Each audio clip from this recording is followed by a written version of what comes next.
Hello, my name is Evan, and I'm 25. I moved to Seattle 3 months ago for a remote UI design gig with a startup that promised flexible hours and unlimited coffee. So far, it's delivered on the coffee part. I live in a one-bedroom apartment on the edge of Capitol Hill, small, overpriced, with a view of a brick wall and a neighbor who plays saxophone at 2 a.m. I don't complain. The job pays enough to cover rent, takeout, and the occasional overpriced IPA at the bar down the street. My life is quiet, predictable, safe. That night, though, nothing felt safe. I just come from a networking event downtown, some tech mixer in a loft with exposed brick and too many people in Patagonia vests. I stood in the corner most of the night, nursing a flat seltzer, pretending to care about someone's pitch for an AI-powered dog collar. By 10, I was done. The rain had started. Thick, relentless Seattle rain that turns sidewalks into mirrors and makes every streetlight bleed gold. I pulled up Uber, requested a ride, and stepped outside to wait. The car rolled up 5 minutes late. A dark gray Honda Civic, nothing fancy. I ducked in the back seat without looking, shaking water from my hair. The door shut with a soft thud. The heater was on low, humming against the storm. I gave the driver my address, then glanced up, and froze. She looked at me through the rearview mirror. Not a stranger's glance, not the polite nod you give a passenger. Her eyes, hazel, sharp, familiar, locked on mine like she'd been waiting for this exact moment. My stomach dropped. Evan? Her voice was low, steady, the kind that cuts through noise without trying. I knew that voice. I knew the way her lips curved just slightly when she said my name, like she was tasting it. I couldn't speak. My mouth opened, but nothing came out. She smiled, small, knowing, a little sad. It's you. The name on the app read Claire, but I knew her as something else. 2 years ago, Austin, a dive bar off Rainy Street. A night that started with whiskey and ended with her mouth on mine in the back of a cab. We never exchanged numbers, never even learned last names. Just one night, one kiss, one goodbye, and now she was here, driving me home, in Seattle. I finally found my voice. Claire? She didn't answer right away, just adjusted the mirror slightly, her eyes flicking back to the road. The wipers swept in slow arcs. Rain hammered the roof like it was trying to get in. You look different, she said. You look, I swallowed, exactly the same. She laughed under her breath. Not loud, just enough to fill the silence. You're still a terrible liar. I wasn't lying. She was older than me, maybe 15 years, but time hadn't dulled her. Her hair was pulled back in a loose knot, a few strands escaping around her face. She wore a black rain jacket, sleeves pushed up, hands steady on the wheel. No makeup, no pretense, just Claire. I shifted in the seat. My coat was soaked, my shoes squeaked. I should have said something normal. Thanks for the ride. Small world. But my brain was stuck on one thing. She was Claire. Claire, the woman I'd kissed in Austin. The woman who'd whispered, "Don't forget me," like a dare. And now, impossibly, she was my Uber driver. The car rolled forward. The city blurred past in streaks of red and gold. I stared at the back of her head, trying to piece it together. How? Why? Seattle was 3,000 miles from Austin. She didn't belong here. She belonged in a memory. A good one. A dangerous one. She glanced back again. You okay back there? Yeah, I managed. Just processing. Another soft laugh. Take your time. I leaned forward slightly. What are you doing in Seattle? Long story, she said. Short version, life happened. Divorce. Kid in college, needed a change. Kid in college. My chest tightened. I knew that kid. I dated her. 2 years at UT Austin. Her name was Lily. We met sophomore year in a typography class. She was sharp, funny, a little reckless. We lasted 8 months, broke up over something stupid. Probably me being too serious, her being too free. I hadn't thought about her in years, until now. Claire was Lily's mom. The woman I'd kissed in Austin, the woman whose name I didn't even know until tonight, was the mother of my college girlfriend. I sat back hard, the seatbelt cut into my shoulder. Claire noticed. Of course she did. You just figured it out, she said quietly. I nodded, throat dry. She didn't say anything for a long moment, just drove. The rain eased into a steady drizzle. The radio played something soft, jazz maybe. I couldn't focus. Finally, she spoke. I didn't know it was you either. Not until you said your name. I didn't say my name. You didn't have to. I remembered your voice. I closed my eyes. This wasn't happening. But it was. The car slowed. We were on a side street now. Quiet, tree-lined, far from downtown. The GPS had rerouted us off the highway, no signal. Just rain and darkness and the low hum of the engine. Claire pulled over beneath a street lamp. The light caught the water on the windshield, turning it into 1,000 tiny rivers. She turned in her seat to face me. I should have canceled the ride, she said. The second I saw your name, but I didn't. Why not? She looked at me for a long time. Because I wanted to see if you'd changed. I didn't know what to say to that. The silence stretched. Not awkward, just heavy. Outside, the rain kept falling. Inside, something shifted. I wasn't just Evan anymore, and she wasn't just Claire. We were two people who'd once burned bright for one night, and now, somehow, the universe had handed us a second match. I took a breath. So, I said, where do we go from here? She smiled, really smiled this time, and turned the car back onto the road.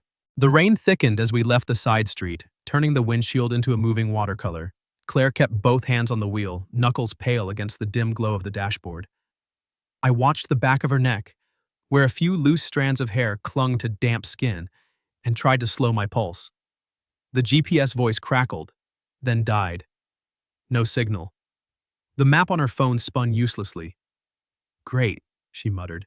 Welcome to Seattle. She eased the car onto a narrow service road flanked by dripping evergreens. Headlights carved tunnels through the dark, then vanished into the trees. The pavement ended. Gravel crunched under the tires.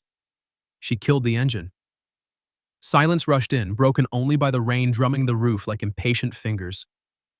Claire reached behind the passenger seat and pulled out a stainless steel thermos. The cap clicked open with a soft hiss. Steam curled up, carrying the scent of black tea and something spiced. Cinnamon, maybe cardamom. She poured into 2 collapsible cups, handed me one. Figured I'd need this tonight, she said. I wrapped my hands around the cup. It was warm, real. The first thing that had felt solid since I'd climbed into the car. We sat without speaking. The windows fogged. Outside, the forest pressed close, swallowing the world. Inside, the heater clicked off. Just us and the storm. She broke the quiet first. You still run when things get hard? The question landed soft but sharp. I stared into the tea. Depends what you mean by run. Austin, she said. You left before sunrise. No note, no number. I swallowed. You did too. Fair, she took a slow sip. But I was the one with a daughter asleep in the next room. You were 23, I figured you'd wake up regretting everything. I didn't regret the kiss, I said. I regretted the silence after. She nodded, eyes on the windshield. Rain traced paths down the glass. I used to drive these back roads when Lily was little, she said. She'd fall asleep in the car seat. I'd keep going until the tank was low just to give myself 5 more minutes of quiet. Funny how habits stick. Lily, hearing the name out loud twisted something in my gut. She's in London now, Claire continued. Graduate program, loves it. Calls once a week, sends photos of red buses and bad coffee. She doesn't know about tonight. I wasn't sure if that was a warning or a confession. The tea warmed my throat. I set the cup in the console. Why Uber? Money's part of it. The divorce wasn't pretty, but mostly. She shrugged. The house is too big when it's just me. Nights like this, I drive. People talk. Or they don't. Either way, I'm not alone with the walls. I studied her profile, the faint lines at the corners of her eyes, the way her mouth settled when she wasn't smiling. She looked tired, but not broken. Stronger than I remembered. You asked if I still run, I said. Truth is, I moved to Seattle to stop running. New city, new job, new start. But tonight feels like the past just pulled up beside me. She turned then, really looked at me. The dome light was off, but the street lamp outside painted soft gold across her cheekbones. "You're not the kid from Austin anymore," she said. "Neither are you the mystery woman in the bar." A small smile. "Touché." Thunder rolled overhead, low and distant. The car rocked gently in the wind. I shifted closer to the center console. That night, "Why did you kiss me?" She didn't flinch. "Because you listened. Really listened. You asked about my divorce like it mattered. Most guys that age wanted a story to brag about. You wanted the truth. And you? I wanted to feel something that wasn't paperwork or parent-teacher conferences." She set her cup down. "I got more than I bargained for." The rain eased to a whisper. Droplets slid down the windows in slow motion. I reached out, hesitated, then let my fingers brush the sleeve of her jacket. She didn't pull away. "Claire," I said, "I don't know what this is, but I don't want to disappear again." She looked at my hand, then at me. Her eyes were steady. "Neither do I." The GPS flickered back to life. A single bar. She glanced at the screen. "Signal's back. I can still get you home."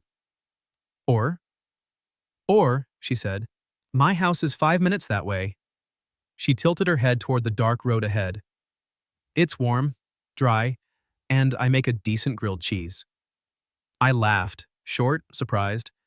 The tension cracked open. "Grilled cheese sounds perfect." She put the car in drive. The headlights swept across the trees as we rolled forward. The storm wasn't over, but for the first time that night, I wasn't afraid of getting lost. I didn't want the ride to end. The 5 minutes stretched into something longer, the road curving through quiet neighborhoods where porch lights glowed like low stars. Claire drove slow, windshield wipers on intermittent, the rain now a polite drizzle. Neither of us spoke. The jazz station had faded to static miles back. She clicked it off. Only the soft tick of the turn signal when she eased into a driveway. Her house sat back from the street. 2 stories, cedar shingles gone silver with age, a single lamp burning in the front window. A bike leaned against the garage, kid-sized, rust on the chain. Lily's, I realized, from years ago. Claire killed the engine. "Home sweet chaos," she said, half to herself. We stepped out. The air smelled of wet pine and distant wood smoke. She unlocked the side door, flicked on a light. Warmth hit me first, then the scent of cinnamon and something baking, maybe a candle left burning too long. The kitchen opened straight into the living room. Worn hardwood, books stacked sideways on shelves, a faded Persian rug under a low coffee table. No clutter, but lived in. Real. "Shoes off if you want," she said, kicking hers onto a mat. "Floor's cold." I towed off my sneakers. My socks were soaked. The hardwood chilled my feet. Claire disappeared down a short hallway, came back with a gray hoodie folded over her arm. "You're swimming in that shirt," she said. "This'll fit better." I took it. Soft, broken in, the sleeves frayed at the cuffs. I pulled it on. It smelled faintly of her. Tea, rain, something floral I couldn't name. My wet shirt hit the floor with a slap. She filled a kettle, set it on the stove and asked, "Tea or something stronger?" "Tea's good." She nodded, pulled 2 mugs from a cabinet. The kettle clicked, then hummed. I leaned against the counter, watching her move, efficient, unhurried. A stack of mail sat unopened by the fridge, a grocery list in looping handwriting, eggs, oat milk, bananas. Normal life. Except nothing about this felt normal. Claire set the mugs on the coffee table, motioned to the couch. I sat. She took the opposite end, knees drawn up, bare feet tucked under her. The hoodie swallowed her frame. She looked younger than the woman who'd driven me through the storm. Jazz again, this time from a small speaker on the shelf. Slow saxophone, brushed drums. The lamp cast gold across the rug, left the corners in shadow. She curled her fingers around the mug. "You're quiet." "Still catching up?" "To what?" "To the fact that I'm sitting in Lily's mom's living room wearing her hoodie." Claire's mouth twitched. "Technically, it's my hoodie. Lily stole it in high school and never gave it back." I smiled despite myself. "Feels like I'm trespassing." "You're not," she sipped her tea. "You're here because I asked you to be." The words hung between us, simple, heavy. I set my mug down. What are we doing, Claire? She didn't answer right away, just looked at the rain streaking the window. I don't know, she said finally, but the house feels less empty with you in it. I swallowed. The saxophone filled the silence. She shifted, tucking a strand of hair behind her ear. You can crash on the couch. There's a blanket in the ottoman. Bathroom's down the hall if you need it. I nodded. Thanks. She stood, smoothed her jeans. I'm going to change. Make yourself at home. She disappeared upstairs. I heard a door close softly, water running. I stayed on the couch, staring at the ceiling, old plaster, a hairline crack shaped like a lightning bolt. My phone buzzed in my pocket. Dead. No charger. No excuse to leave. Claire came back down in flannel pants and an oversized t-shirt, hair loose and damp at the ends. She carried a folded quilt, set it on the ottoman. Towels are in the closet if you want a shower, she said. I'm beat. Early shift tomorrow. She lingered at the foot of the stairs. Night, Evan. Night. She climbed the steps. The house settled around me.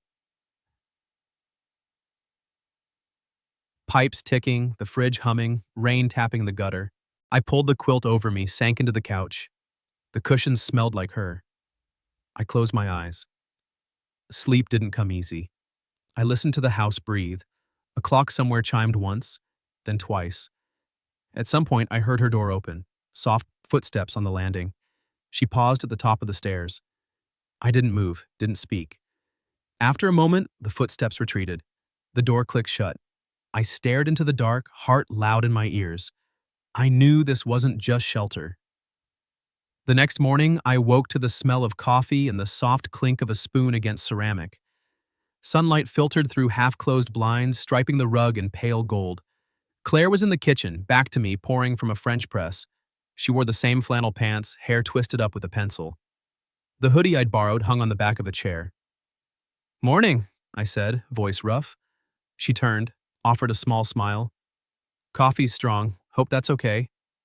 I nodded, patted over. She slid a mug across the counter, our fingers brushed, neither of us flinched.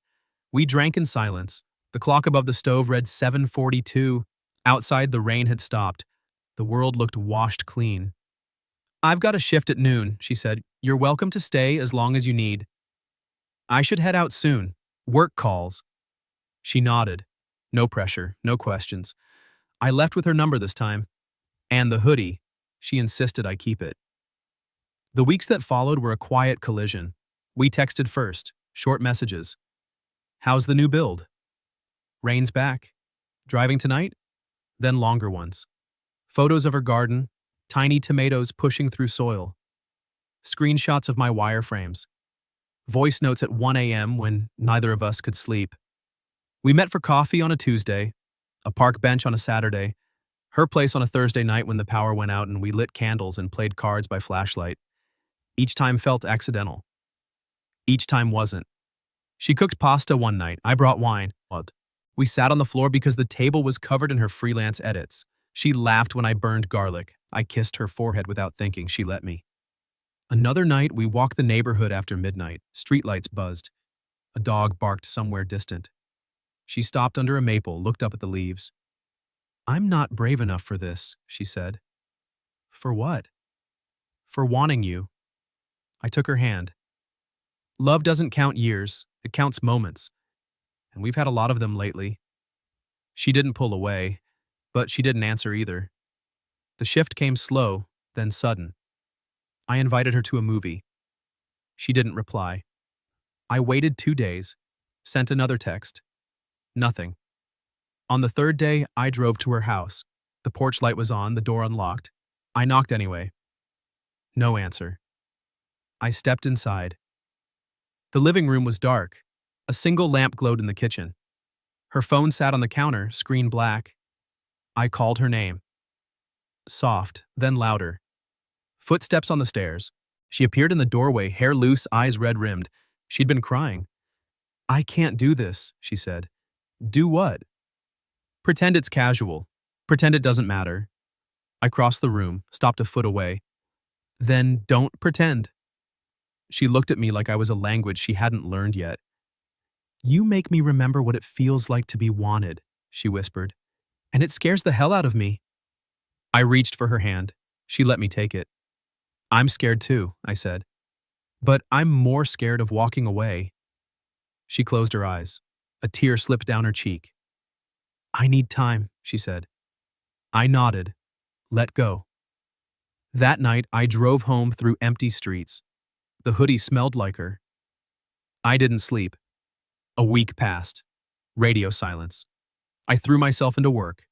Redesigned an entire app flow in 3 days. Ran until my lungs burned. Avoided the park.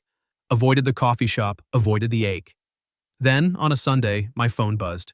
One message, Claire. I'm scared. Because you remind me what being loved feels like. I stared at the screen until the words blurred. I didn't know if I'd lost her for good. The rain came back the following Saturday, soft and steady, the kind that makes the city feel smaller. I sat at my desk, staring at a half-finished wireframe, the cursor blinking like a heartbeat. Claire's message had sat unanswered for 6 days.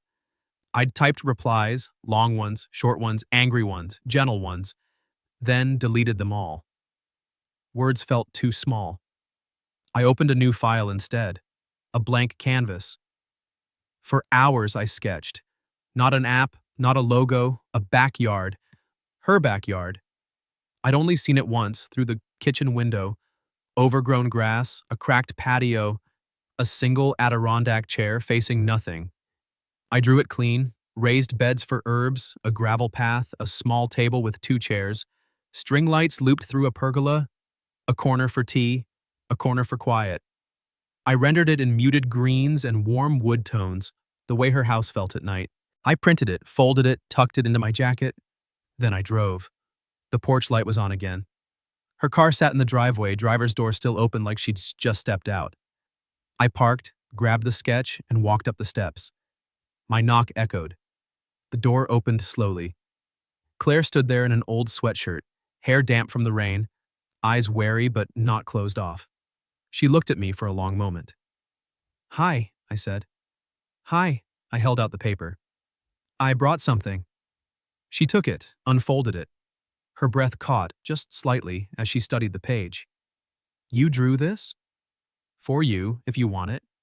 She traced the pergola with one finger. You remembered the cracked patio. I remember everything. She looked up. The wariness softened. Come in, she said. I stepped inside. The house smelled like cinnamon again. A candle flickered on the coffee table. She closed the door behind me. We stood in the entryway, rain tapping the windows. I've been thinking, she said, about what you said, about moments. And? I don't want to miss anymore. I exhaled, didn't realize I'd been holding my breath. She set the sketch on the counter. Stay tonight? I nodded. That night, I didn't sleep on the couch. Weeks blurred. I brought a toothbrush, then a drawer's worth of clothes, then a second monitor for the corner of her office. She cleared space without asking. I filled it without hesitation. Mornings became ritual. She brewed tea, strong, 2 sugars for me, honey for her. We sat at the kitchen table, laptops open, shoulders brushing. She edited manuscripts. I pushed pixels. Sometimes we spoke. Sometimes we didn't. The silence was easy. Evenings we cooked, or ordered Thai and ate on the floor. She laughed when I oversalted the stir-fry. I kissed the corner of her mouth when she burned the rice. We walked the neighborhood after dark, hands linked, breath fogging in the cold. No labels, no announcements, just us. One Sunday, we tackled the backyard. I rented a truck, hauled in gravel and lumber. She planted rosemary and lavender while I built the table. Sawdust coated my jeans. Dirt streaked her cheeks. We worked until dusk, then sat in the new chairs with mugs of tea, watching the string lights flicker on. This is better than the sketch, she said. You're better than the sketch. She leaned her head on my shoulder. Lily called sometimes. Claire put her on speaker. I stayed quiet in the background, waving when prompted. Lily never asked who the extra voice was. Maybe she knew, maybe she didn't. It didn't matter. We never named what we were. Partner felt too formal. Boyfriend felt too small. We were just here, together, healing in the spaces between words. Some nights I woke to find her watching me. I'd pull her close, feel her heart beat against my ribs. She'd whisper, "You stayed. I'm not going anywhere." And I meant it. The rain still came, the city still hummed, but the house, the one with the cracked patio and the cinnamon candle, was no longer empty. I got lost that night in Austin, lost again in an Uber on a rainy Seattle road. But somewhere between the storm and the string lights, I found my way. Not to a destination, to a person, to Claire. And for the first time in my life, I was exactly where I belonged.